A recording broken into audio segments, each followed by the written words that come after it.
कपड़े धोने वाली बहू।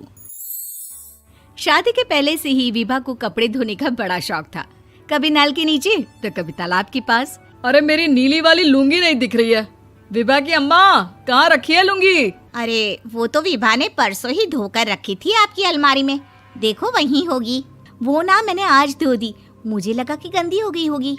अरे कैसे गंदी हो गई थी? उसे तो मैंने पहना भी नहीं। हे भगवान, इस लड़की के कपड़े धोने की आदत से परेशान हो गया हूँ मैं। जितना तो घर में राशन नहीं आता, उससे कहीं ज्यादा डिटर्जेंट पाउडर का खर्चा है। इसकी शादी करवा दो, शादी जाए अपने घर में ही करे काम, फिर चाहे घर के कपड़े धोने हो या पूरे गांव के। हाँ ठीक बोल रही हो, देखता हूँ मैं कोई लड़का। वो दिन भी आ जाता है जब विभा को देखने लड़के वाले आ जाते हैं। लड़की मुझे अच्छी लगी। होने वाली सास कहती है, बेटी अगर कुछ पूछना है तो पूछ लो।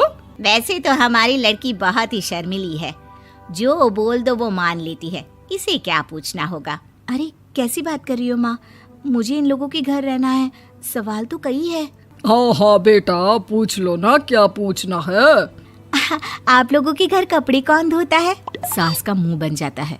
देखो, अगर तुम ये कहना चाहती हो कि तुम्हें कपड़े धोने नहीं आते तो सुन लो, कपड़े मैं ही धोती हूँ, लेकिन तुम्हारे आ जाने के बाद मैं रुमाल तक नहीं धोऊंगी। अरे चुप रहना भाग्यवान, बहू बेचारी घर आई नहीं, उसे डराना शुरू कर दिया। वो क्या है ना बिटिया, अभी तक तो ये कल्लू की माँ ही धोती थी, लेकिन अब तुम्हारे पापा तो दहेज में वॉशिंग मशीन देंगे ही। तभी विभा की माँ बोल पड़ती है, सवाल भी पूछा तो क्या। वैसे भाई साहब, मशीन की तो फिर भी कपड़े धोने की कैपेसिटी होती है। मतलब जो बिटिया दे रहे हैं ना विभा, इसे कपड़े धोने का बहुत शौक है। ये आप लोगों के क्या, आस पड़ोस गांव मोहल्ले सबके कपड़े धो दे और उफ तक ना करे। बाहर देखा नहीं आपने कितने कपड़े सूख रहे हैं? सब हमारी बिटिया ने ही तो धोए हैं। बस भी करो ना माँ, शर्म आ रही इतनी तारीफ सुनकर। और तो और एक दाग निकाल कर दिखाओ तो मान जाऊं। हाँ अच्छा, माफ करना बेटा, मैंने गलत समझा। हमें तो रिश्ता बहुत पसंद है। और ऐसे जुड़ जाता है रिश्ता कपड़े धोने का शौक रखने वाली विभा का। उसकी शादी हो जाती है कोयला फैक्ट्री में काम करने वाले कल्लू के साथ। शादी के बाद अचानक विभा चिल्लाती हुई सास के पास आती है। सासू माँ, अरे सासू माँ कहाँ है आप? ये तो धोखा है, धोखा दिया आप लोगों ने मुझे। इसे ससुर के चक्कर के बारे में पता चल गया। अरे तो उसमें तुझे क्यों धोखा मिला है? अरे नल में पानी नहीं आता, कपड़े कैसे कब धुलेंगे?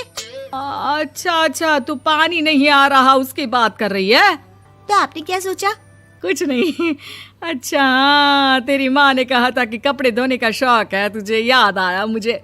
शौक बोलकर कपड़े धोने वाले मेरे जुनून को कम ना आके सासू माँ, कपड़ा धोना मेरा गुरूर है।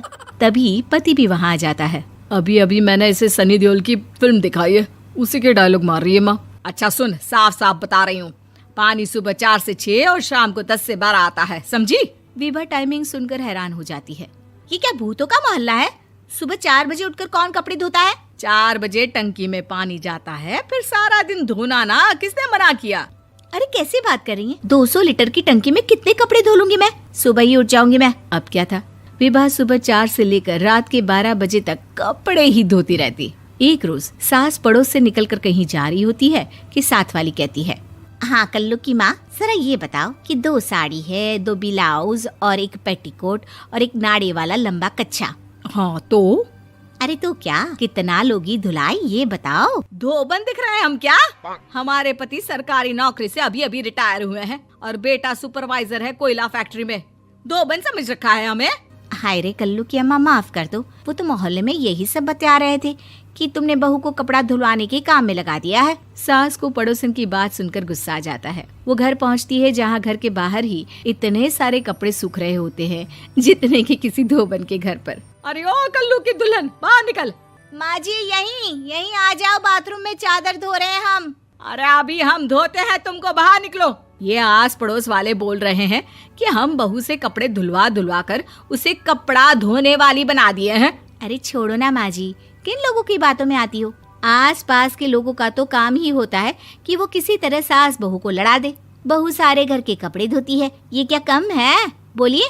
सास को भी लग जाता है कि वो बहू का ये सनकीपन नहीं छुड़वा सकती, इससे अच्छा है कि खुद ही चुप हो जाए।